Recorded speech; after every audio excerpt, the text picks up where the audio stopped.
olunaku olwo lwa Saturday patrol eyaliwo yalimu abapoliisi banna, amanya Sergeant Waiswa Faru, Corporal Obara Bilal, Constable Ochieng Moses ne Constable Isingoma Banna. Gavumenti ya Uganda nga Minister ganyonyodde bino byesaba gavumenti ya DRC. Ekyokusooka, gavumenti tusaba batunyonyole lwaki batemudde abasirikale mu saidi yaffe mu Uganda, kubanga bwe bakimanyi.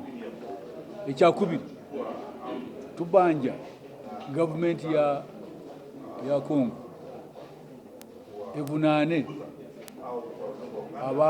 abasirikale b'eggye lyabwe abakoze kino, abatemudde abapoliisi baffe.